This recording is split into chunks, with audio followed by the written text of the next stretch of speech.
الحق والباطل وأمرنا باتباع رسوله الجليل لنكون على سواء السبيل ونهانا عن الاختلاف والافتراق وطريق المضل. أشهد أن لا إله إلا الله وحده لا شريك له وأشهد أن محمدا عبده ورسوله لا نبي ولا رسول بعده.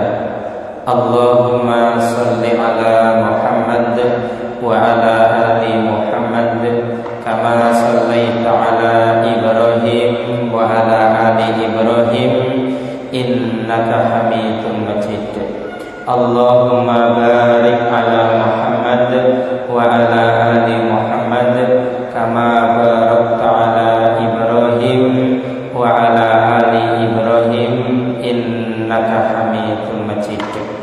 قال الله تعالى في القرآن الكريم: أعوذ بالله من الشيطان الرجيم. بسم الله الرحمن الرحيم. يا أيها الذين آمنوا اتقوا الله حق تقاته ولا تموتن إلا وأنتم مسلمون. أما بعد. Bapak, Ibu, dan saudara-saudara jamaah Majelis Taklim Masjid Kiai Haji Ahmad Dahlan yang dirahmati Allah.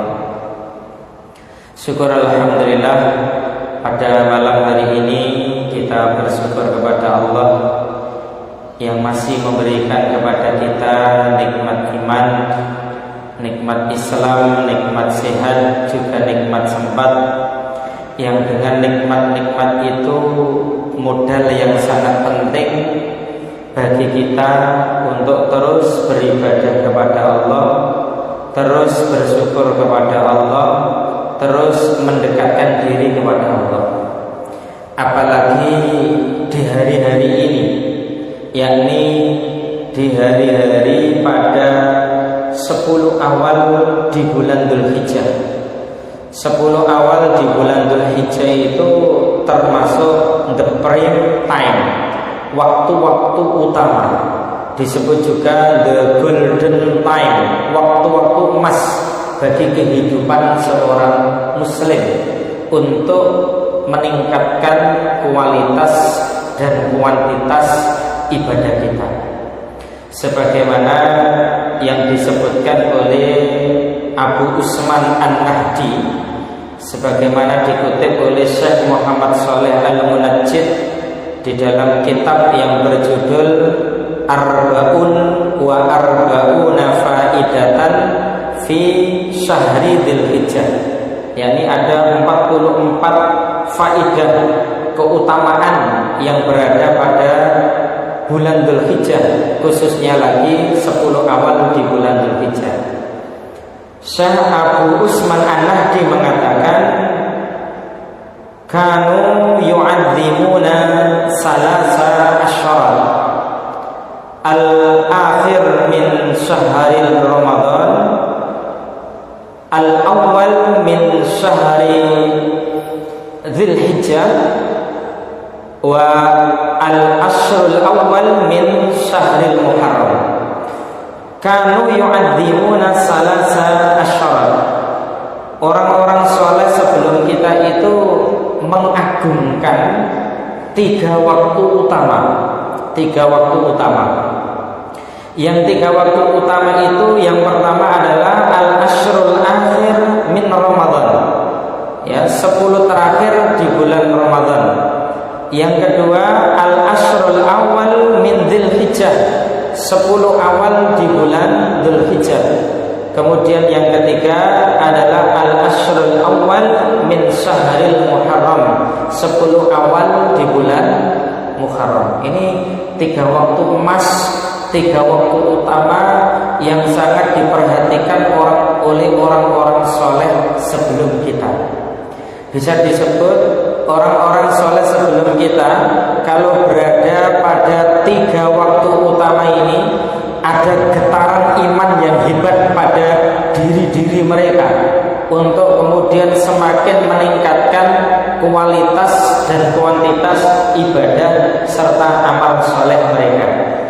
Jika pada 10 terakhir di bulan Ramadan kita sudah paham ada syariat i'tikaf, ada keutamaan yang luar biasa, yakni ini Lailatul Qadar, yakni malam Qadar, yang satu malam itu lebih baik daripada 1000 bulan.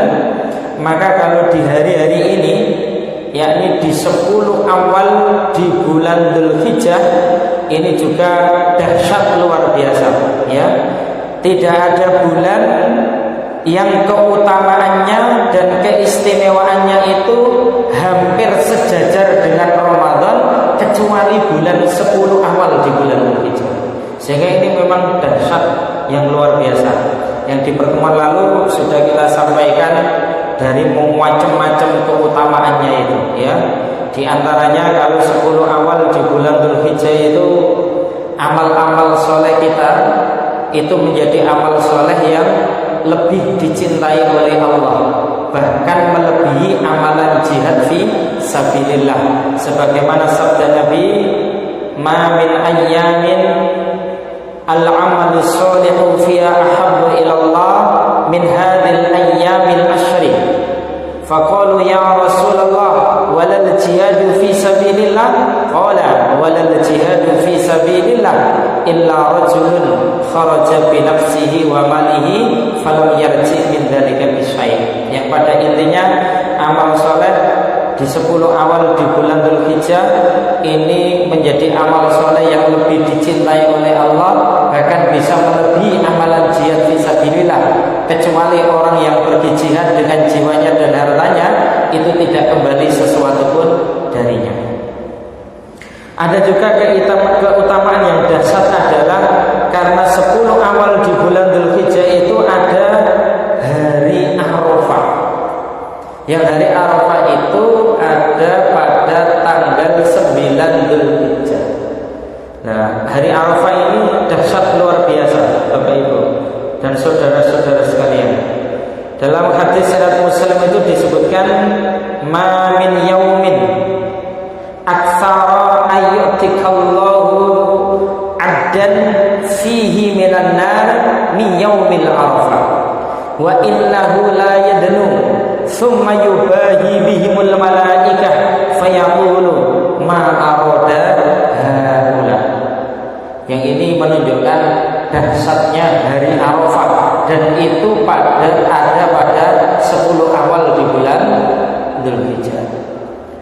Yang pertama, berdasarkan hadis riwayat Muslim tadi, di hari Arafah itu banyak manusia yang dibebaskan oleh Allah dari api neraka.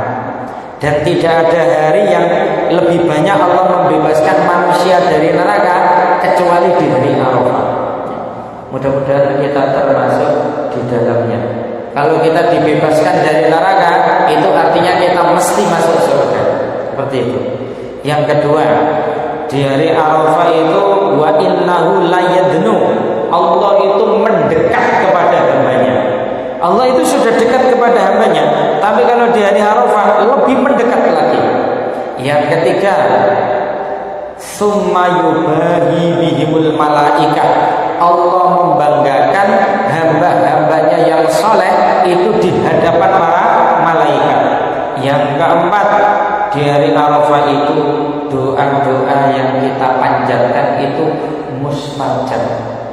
Sehingga Rasulullah bersabda, khairud du'ai du'a'u yaumi Arafah wa khairu ma qultu ana wan nabiyyuna min qabli la ilaha illallah wahdahu la syarika lah lahul mulku wa lahul hamdu wa huwa ala kulli syai'in qadir. Akhrajahu Muslim, akhrajahu Tirmidzi, ya. Sebaik-baik doa adalah doa di hari Arafah. Dan sebaik-baik perkataan yang aku ucapkan dan yang juga diucapkan oleh para nabi sebelumku adalah kalimat la ilaha illallah wahdahu la syarikalah lahul mulku wa lahul hamdu wa huwa ala kulli syai'in qadir. Saya nanti kalau di hari Arafah kita usahakan untuk puasa sunnah Arafah yang bisa menghapus dosa 2 tahun, setahun yang lalu dan setahun yang akan datang. Kita jaga sholat jamaah, malamnya dijaga tahajud, siangnya dijaga rawatib dan duha, dan perbanyak doa, karena doa di hari Arafah itu mustajab. Zikir yang diperbanyak, la ilaha illallah wahdahu la syarikalah, lahul mulku wa lahul hamdu wa huwa ala kulli syai'in qadir. Kemudian kita berdoa sesuai dengan hajat kita masing-masing. Di pertemuan yang lalu sudah kita sampaikan, doa di hari Arafah itu paling lama terkabulnya itu 1 tahun. Itu yang diterangkan oleh para ulama sebelum kita seperti itu. Asalkan doa itu memenuhi adab-adabnya, meninggalkan makanan dan minuman serta kebutuhan yang haram, ya. Perbanyak istighfar. Di dalam doa itu tidak ada pemutusan hubungan silaturahim dan juga tidak ada permintaan yang mengandung dosa dan maksiat. Insyaallah doa-doa yang kita panjatkan diijabahi oleh Allah Subhanahu wa taala. Bapak Ibu yang dirahmati Allah, itu sebagai pembuka supaya kita paling enggak termotivasi untuk bersemangat meningkatkan ibadah dan amal soleh kita, karena ini adalah waktu utama. Sekarang ini sudah masuk hari yang ke berapa Mas Guys? Kamis, Jumat, Sabtu, Ahad, Senin, Selasa, Senin. Oh berarti 5 ya. Mau masuk ke 6 ini ya. Mau masuk ke 6. Berdasarkan maklumat Muhammadiyah, 1 Dzulhijjah itu hari Kamis ya. Hari rayanya hari Sabtu. Arafahnya hari Jumat. Nah, seperti itu. Semoga Allah memberi kemudahan kepada kita untuk melaksanakan berbagai macam amal soleh. Bapak Ibu yang dirahmati Allah, selanjutnya pada malam hari ini sebagai kelanjutan bab tentang sifat salat, ya, kita sampai pada hadis 236. Nah, sebelum kita kaji hadis 237, ada pertanyaan yang masuk melalui Facebook ya, melalui Facebook, karena pengajian ini disiarkan langsung streaming Facebook ya, dari Mas Samsul Hikmah kalau nggak salah ya, Mas Samsul Hikmah.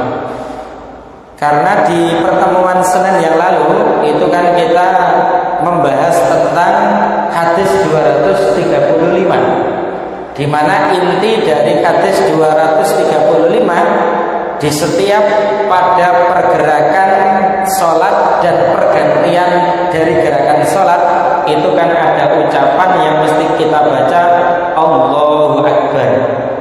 Kita ngawali sholat disebut takbiratul ikram, Allahu Akbar. Mau ruku', Allahu Akbar. Mau sujud, Allahu Akbar, ya. Kemudian duduk di antara 2 sujud, Allahu Akbar. Pertanyaan dari Mas Samsul Hikmah itu, hukumnya membaca Allahu Akbar di setiap kita itu dalam pergantian gerakan sholat yang telah disyariatkan itu hukumnya wajib atau sunnah? Nah, itu pertanyaannya. Maka malam ini kita jawab, hukumnya wajib. Hukumnya wajib. Jadi ucapan Allahu Akbar selain daripada takbiratul ikram itu disebut wajibus sholat. Wajibus sholat, sebuah qauliyah yang wajib untuk ucapkan ketika kita sholat. Sedangkan takbiratul ikram itu disebut ruknun min arkanis sholat, salah satu rukun di antara rukun-rukun sholat. Nah, sehingga dalam sholat itu Bapak Ibu ada rukun-rukun sholat, ada wajib-wajib sholat, yang di situ meliputi qauliyah dan juga fi'liyah, meliputi ucapan maupun meliputi gerakan. dalam sholat. Untuk rukun sholat dan wajib sholat ini ada persamaannya, juga ada perbedaannya. Nek persamaannya rukun sholat dan wajib sholat, ya itu mesti keduanya harus ditunaikan dan dilaksanakan supaya sholat kita itu menjadi sempurna. Jadi rukun sholat wajib ditunaikan, yang wajib sholat juga wajib ditunaikan. Namun juga ada perbedaannya. Jika rukun sholat itu ditinggalkan secara sengaja, sholatnya menjadi tidak sah. Nek ditinggalkan secara sengaja. Demikian halnya wajib sholat itu kalau ditinggalkan secara sengaja, itu juga sholatnya menjadi khidah.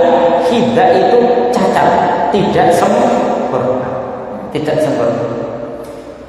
Kalau rukun sholat itu kemudian tidak dilaksanakan disebabkan karena lupa, disebabkan karena tidak tahu, disebabkan karena tidak mengerti nek rukun sholat ini ya, ini menyebabkan sholat itu tetap dianggap tidak sempurna meskipun lupa, ya. Beda dengan wajib sholat. Nek wajib sholat itu tidak dilaksanakan karena faktor lupa atau karena faktor tidak mengerti, ini nanti bisa diganti dengan sujud sahwi. Sujud sahwi seperti itu.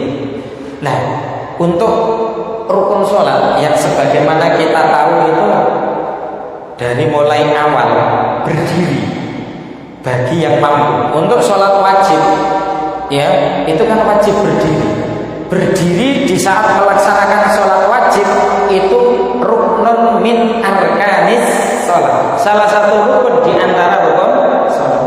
Kalau nggak mampu boleh duduk, tapi kalau mampu, dia mampu berdiri dalam sholat wajib, kok dia tidak berdiri, dianggap sholatnya tidak sah, karena berdiri itu rukun sholat. Wa qumu lillahi qanitin. Berdiri.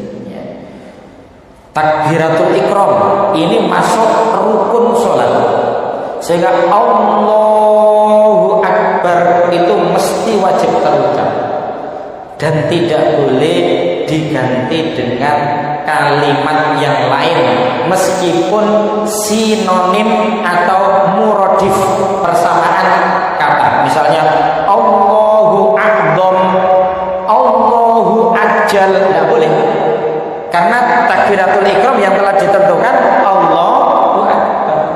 Umpamanya diganti Allah Maha Besar, tambah gak oleh, ya. Umpamanya diganti Allah Maha Gede, tambah gak oleh, ya. Pokoknya diganti dengan bahasa selain bahasa Arab tidak boleh. Kemudian muradifnya atau sinonimnya juga tidak boleh. Takbiratul ikram Allah. Membaca Al-Fatihah ini rukun sholat. Rukun sholat. Rukun sholat ini tumanina dalam rukun sholat. Sehingga nek ruku'e gak tumanina, gak tenang, gak sah sholatnya. Iktidal sami Allahu liman hamidah rukun sholat. Tumanina dalam iktidal wajib ada. Artinya tidak boleh kesusu-susu, harus lurus, tenang, baru sujud. Gitu caranya. Pokoknya tumakninah ini rukun sholat, ya. Kemudian sujud rukun sholat, ya. Tumakninah dalam sujud juga rukun sholat. Sehingga nanti di sini, nek lanjutannya ini bab tentang masalah sifat sujud. Ini ada hadis muttafaqun alaih dari Ibnu Abbas, ya, di mana Ibnu Abbas pernah berkata kepada di mana Rasulullah pernah berkata kepada Ibnu Abbas, wa ani bani Abbas radhiyallahu anhu qala Rasulullah sallallahu alaihi wasallam, ya, dari Ibnu Abbas semoga Allah meridai keduanya berkata, Rasulullah sallallahu alaihi wasallam bersabda, umirtu, aku diperintahkan an asjuda, untuk sujud ala sab'ati a'dumin, atas 7 tulang, 7 tulang. Alal jabhah, atas jidat atau kening, ya. Wa asyara biyadihi ila anfihi wal yadaini. Wa asyara, dan Rasulullah mengisyaratkan biyadihi, dengan tangannya, ila anfihi, pada hidungnya, wal yadaini, dan kedua tangannya, wa rukbataini, kedua lututnya, wa atrafil qadamaini, dan pada ujung-ujung kedua kakinya. Ini mesti harus mantap di saat kita sujud. Kening kita mesti nempel ke lantai, hidung kita mesti nempel ke lantai.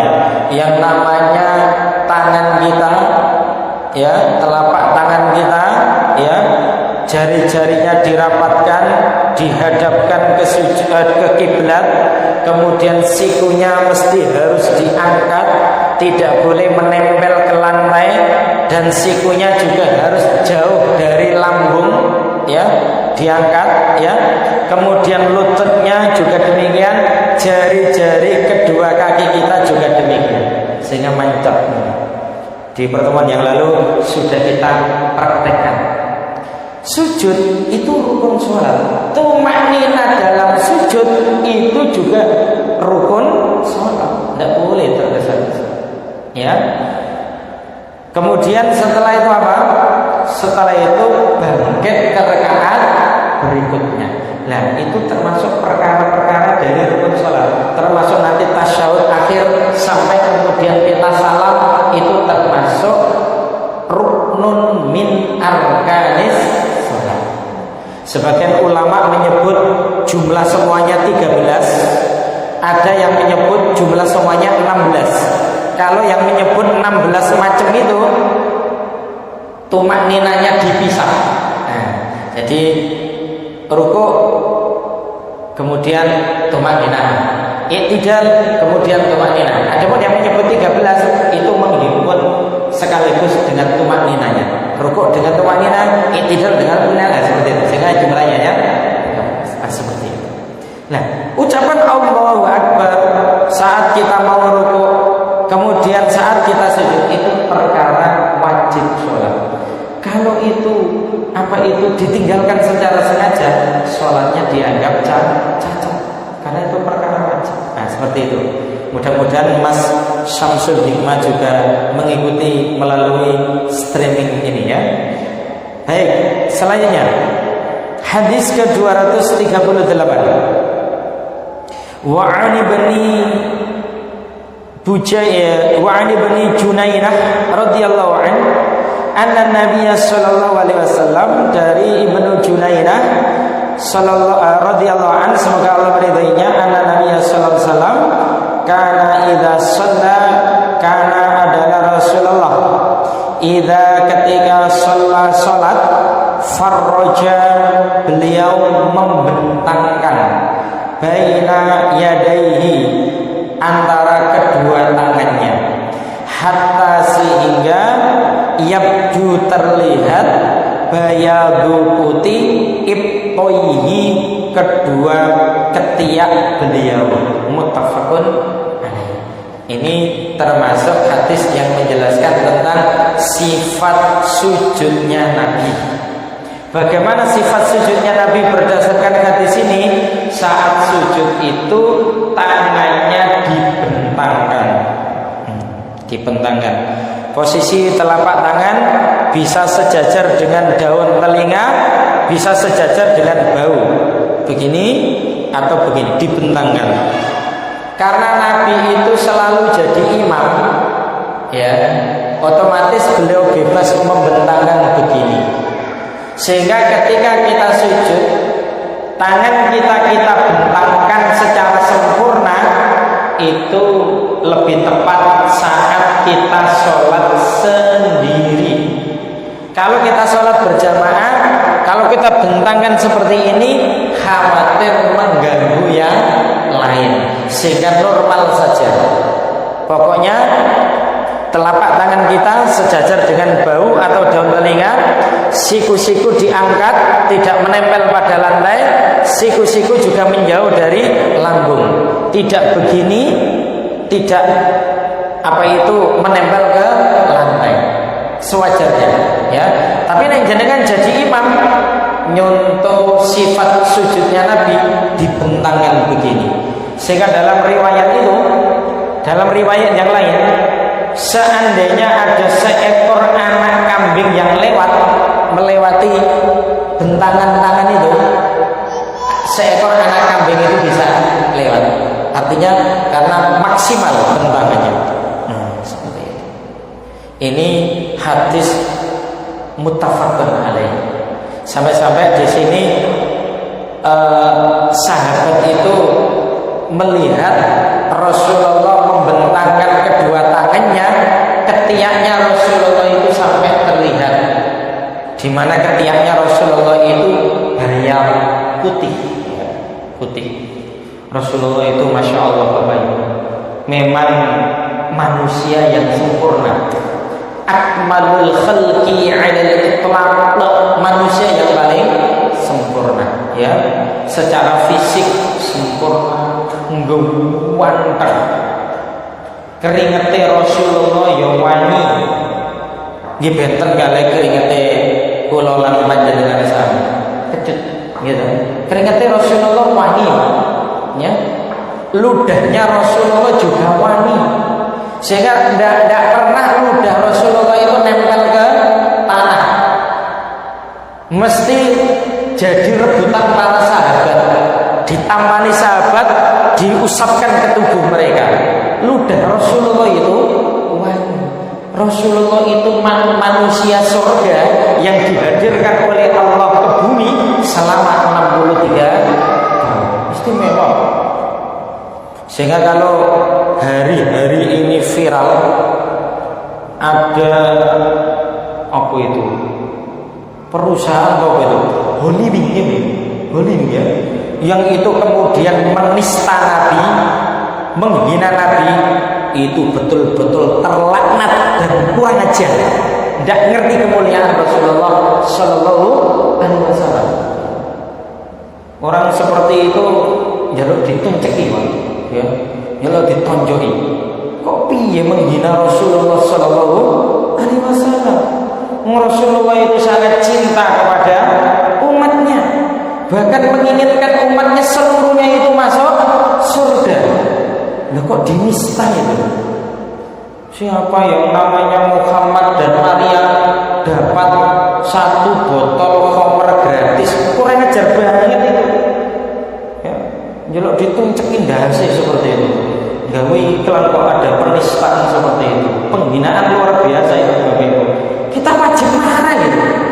Kalau kita tidak marah, iman kita nggak benar itu. Ketika kita mendengar Rasulullah dihina, kemudian kita marah, itu wajib hukumnya, dan itu bagian dari kebenaran iman. Karena cinta Nabi itu bagian daripada kebenaran iman. Sehingga jangan heran kalau orang Islam itu rela untuk mati membela marwah Nabi. Jangan heran, karena itu bagian daripada iman. Seperti itu. Rasulullah itu lebih berharga daripada nyawa kita sendiri ya. Sehingga dalam satu riwayat itu disebutkan, la yu'minu ahadukum hatta akuna ahabba ilaihi mi walidihi wa waladihi wan nasi ajma'in ya. Tidak iman salah satu di antara kalian sehingga aku, kata Nabi, lebih dicintainya dibandingkan dengan cintanya kepada anaknya, cintanya kepada orang tuanya, dan cintanya kepada seluruh manusia. Jadi cinta Nabi itu bagian dari iman. Kalau kita dengar kiai kita dihina marah, bagus. Tapi kalau kita dengar Nabi kita dihina, kita wajib marah. Lebih wajib marah. Jangan sampai kiai dihina marah, tapi nabinya dihina tidak marah. Enggak benar itu imannya. Enggak benar itu. Ya. Bagaimanapun nabi kedudukannya lebih tinggi daripada siapapun, seperti itu. Wallahu a'lam bishawab. Dan hadis 239 wa 'anil Bara bin Azib, dari Bara bin Azib radhiyallahu anhu, semoga Allah meridainya, qala, berkata, qala Rasulullah sallallahu alaihi wasallam, bersabda Rasulullah sallallahu alaihi wasallam, idza sajadta fadha kaffaika, idza sajadta, jika sajadta engkau bersujud, fadha, maka letakkanlah kaffaika, kedua telapak tanganmu, warfa, dan angkatlah mirfaqaika, kedua sikumu. Rawahu Muslim, hadis riwayat Muslim. Saat sujud letakkan telapak tangan kita pada lantai, siku kita diangkat. Jangan sampai begini. Gini salah, sujud begini ini salah. Kenapa? Karena sikunya nempel lantai, ya. Sujud siku nempel lantai salah, sujud siku nempel dada gini ya, atau lambung ini, itu juga salah. Diangkat menjauh dari lantai, menjauh dari lambung. Selanjutnya, ini kesaksian para sahabat yang sangat hafal bagaimana kaifiyah, tata cara dari sholatnya Nabi, baik ucapannya maupun gerakannya. Hadis 240, wa an Wa'il ibni Hujrin radhiyallahu anhu, dari Wa'il bin Hujr, semoga Allah meridainya, ya, anna Nabiya sallallahu alaihi wasallam, bahwasanya Nabi sallallahu alaihi wasallam, karena adalah idza raka'a, ketika rukuk, farraja baina asabi'ihi, beliau farraja, merenggangkan asabi'ihi, jari jemarinya. Saat rukuk itu direnggangkan, mencengkram lutut, tidak di atas lutut. Posisi telapak tangan kita juga tidak di bawah lutut, tapi farroja asobi, jari-jarinya itu direnggangkan, mencengkram lutut, ya. Kemudian apa? Wa idza sajada, wa idza, dan tatkala sajada, beliau sujud, dhamma asabi'ahu, beliau itu merapatkan jari jemarinya. Jadi kalau rukuk renggang, kalau sujud rapat jari jemarinya, ya. Kalau rukuk direnggangkan, mencengkram lutut.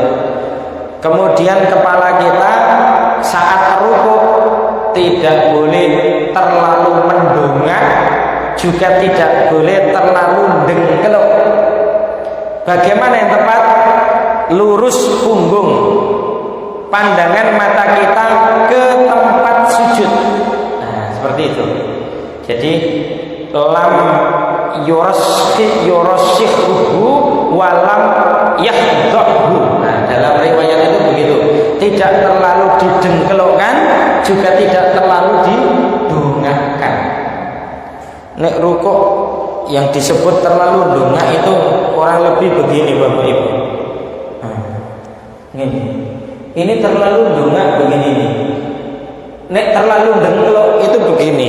Nah, ini berarti melihat ke sini. Mestinya pandangannya ke tempat sujud. Nah, begini. Jarinya dibegarkan, mencengkram lutut. Nah, seperti itu. Dan tumanina. Tumanina itu tenang, jangan kesusu-susu. Menghadap Allah kok kesusu-susu. Menghadap Pak Bupati khusyuk sampai ngentotnya diempet, enggak kesusu-susu. Menghadap Allah kok tergesa-gesa, ya. Padahal Allah yang mencukupi kebutuhan kita, yang tenang, tumakninah, karena tumakninah itu rukun dari sholat. Kita itu harus terus belajar bisa menikmati sholat. Sholat itu aslinya nikmat.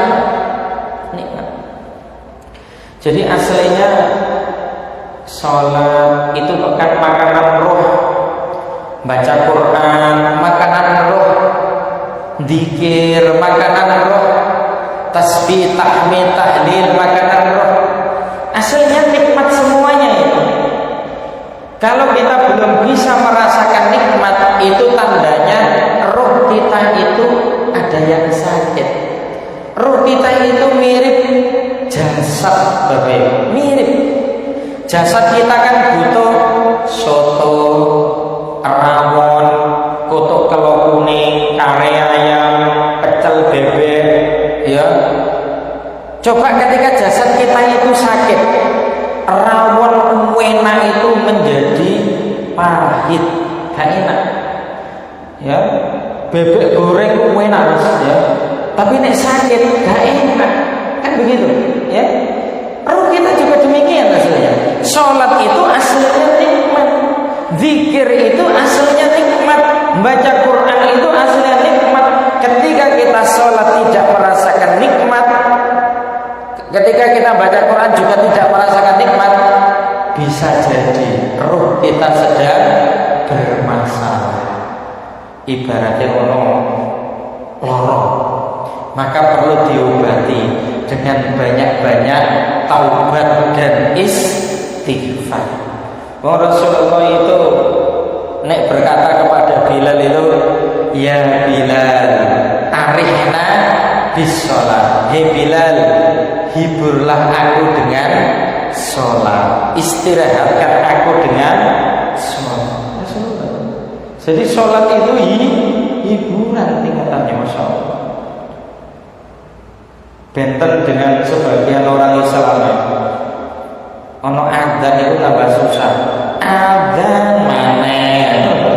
Adzan mana? Gak keliru adzan ini berarti rohnya sedang bermasalah. Wallahu a'lam bishawab. Selanjutnya hadis 241. Wa an Aisyah radhiyallahu anha, dari Aisyah semoga Allah meridainya, qalat berkata, ra'aitu, aku telah melihat Rasulullah sallallahu alaihi wasallam yusalli, sedang salat, mutarabbian, dalam keadaan bersila. Rawahun Nasai, hadis riwayat Nasai, wasahhahu Ibnu Huzaimah, dan disahihkan oleh Ibnu Huzaimah. Aisyah pernah melihat Rasulullah sholat dalam kondisi bersila. Ini ada beberapa penjelasan. Satu, saat sholat sunnah. Saat sholat sunnah, meskipun kita itu mampu berdiri, itu boleh duduk, Pak. Jangan nek kolong-kolong, aku ngadeg kok rada bosen ya. Sholat sunnah ba'diyah maghrib misalnya, kok ngadeg terus bosen. Jangan duduk ndak apa-apa, meskipun mampu berdiri.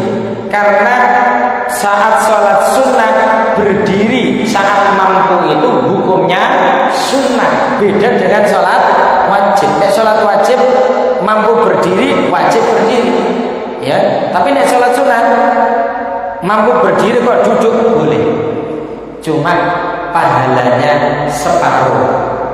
Misalnya jenengan sholat ba'diyah isya, misalnya ganjarane iku 80, polain jenengan ngelakoni iku lungguh dadi 40, separuh ganjarane. Nek mampu berdiri kok duduk, tapi aslinya boleh. Saya punya guru dalam hal fikih, namanya Bapak Kiai Haji Khairul Huda. Beliau termasuk kiai senior alumni Manarul Islam Bangil, persis Persatuan Islam Bangil. Beliau itu padahal sehat. Kalau sholat sunnah itu beliau itu seringnya itu duduk, karena memang boleh. Untuk duduknya, nah ini ada beberapa pilihan. Nek hadis riwayat Nasai duduknya murabbih, bersila. Nek riwayat yang lain itu duduknya seperti duduk iftiroshi, duduk tahiyat awal. Jadi bisa seperti itu, juga bisa dalam kondisi murabbian itu bersila. Jadi satu bisa kondisi saat sholat sunnah, yang kedua bisa juga dalam kondisi sholat wajib tapi dalam kondisi sakit. Nah, itu juga bisa. Atau dalam kondisi safar juga bisa. Selainnya hadis ke-242, wa 'an Ibnu Abbas radhiyallahu anhuma, dari Ibnu Abbas semoga Allah meridai keduanya, anna Nabiyya sallallahu alaihi wasallam, bahwasanya Nabi sallallahu alaihi wasallam karena pernah yaqulu, berdoa, baina sajdataini, di antara dua sujud, Allahumma ighfirli, ya Allah ampunilah aku, warhamni, rahmatilah aku, wahdini, berilah petunjuk kepadaku, wa'afini, dan sehatkanlah aku, warzuqni, dan berilah rezeki kepadaku. Ini diantara doa diantara dua sujud. Allahumma ighfirli, warhamni, wahdini, wa'afini, warzuqni. Rawahul arba'a illan Nasai, diriwayatkan oleh imam yang empat kecuali Imam Nasai.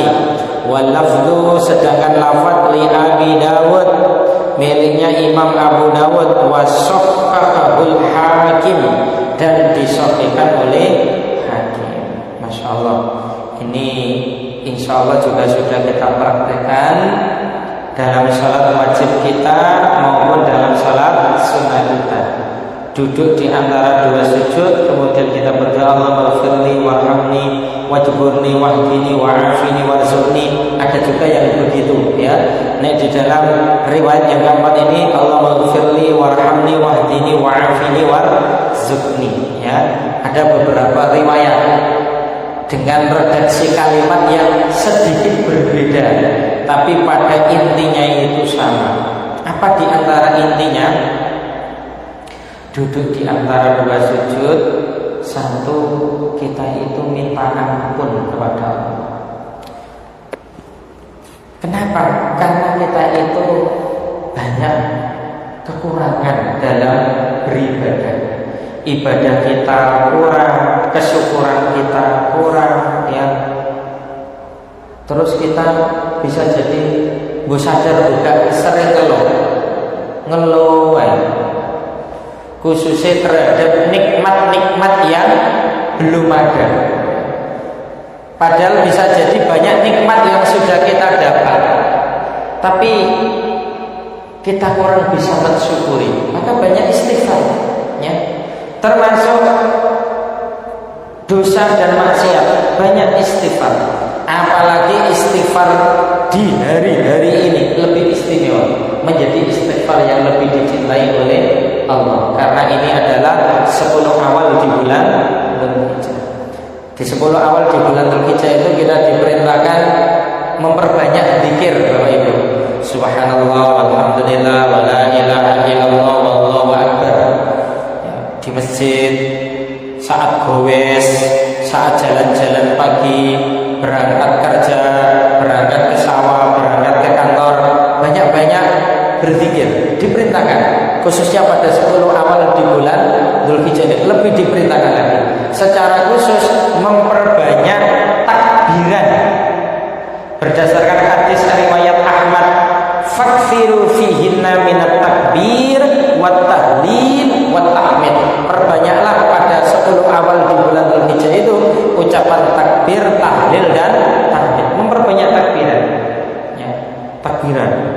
Nganggur-nganggur takbiran, Allahu akbar, Allahu akbar, la ilaha illallah, wallahu akbar. Dalilnya itu sangat kuat. Satu, dalam Quran surat Al-Hajj ayat 28, wa yadhkurusmallahi fi ayyamin ma'lumat, hendaklah mereka banyak berzikir menyebut nama Allah di hari-hari yang ditentukan. Ayat maklumat itu tanggal 1 sampai tanggal 10 Dzulhijjah. Kemudian di dalam Quran surat Al-Baqarah ayat 203, wadhkurullaha fi ayyamin ma'dudat, dan berzikirlah kepada Allah di hari-hari yang berbilang. Hari-hari yang berbilang itu ayyamut tasyrik, hari-hari tasyrik 11, 12, 13. Pokoknya 1 Dzulhijjah sampai 13 Dzulhijjah perbanyak tasbih, tahmid, tahlil, takbir. Dalilnya banyak sekali dari Quran maupun hadis. Juga di dalam di antara dua sujud kita minta kasih sayang Allah, minta rahmatnya Allah, minta petunjuknya Allah, minta kesehatan dari Allah, minta kecukupan dari Allah, minta rezeki dari Allah, sehingga kemudian kebutuhan-kebutuhan kita itu dicukupkan oleh Allah pada perkara-perkara yang diridhoinya dan yang halal, seperti itu. Selanjutnya hadis ke-243, wa an Malik bin Huwairits radhiyallahu anhu, dari Malik bin Huwairits semoga Allah meridainya, annahu ra'an nabiyya sallallahu alaihi wasallam, bahwasanya ia melihat Nabi sallallahu alaihi wasallam yusalli, sedang salat. Fa idza kana, maka tatkala beliau fi witrin, pada rakaat yang ganjil, min sholatihi, dari sholatnya, lam yanhab, Nabi tidak bangkit, hatta, sehingga yastawiya, sempurna, qaidan, duduknya. Pada rakaat yang ganjil, seperti ketika kita dalam sholat isya bangkit ke rakaat ketiga, duduknya itu harus sempurna terlebih dahulu. Misalnya pada masuk ke rakaat keempat dari itu ya, yang ganjil itu ya, ketiga yang ganjil itu ya. Ini kan fi witrin min sholat ini. Ada istilah dalam ahli hadis itu julusul istirahat, duduk istirahat. Nah, terkadang Nabi duduk istirahatnya itu juga lama, sampai-sampai sahabat itu menyangka bahwasanya Nabi itu lupa karena lamanya istirahatnya. Jadi nggak langsung. Kadang itu duduk istirahat agak lama, Allahu Akbar agak lama, baru bangun. Nah, seperti itu. Di sini kaitannya hatta yastawi yang qaidan, sampai duduknya itu sempurna. Lagi-lagi hadis ini memerintahkan kepada kita untuk tumaninah di dalam sholat. Bapak Ibu yang dirahmati Allah, cukup sekian kajian pada kesempatan malam hari ini. Alhamdulillah kita menuntaskan sifat sujudnya Nabi dalam sholat dan sifat duduk di antara dua sujud dan juga bacaan yang ada di dalamnya. Semoga bermanfaat. Wallahu a'lam bishawab. Subhanaka Allahumma wa bihamdika asyhadu an la ilaha illa anta astaghfiruka wa atubu ilaik. Wallahu a'lam bishawab. Wassalamu alaikum warahmatullahi wabarakatuh.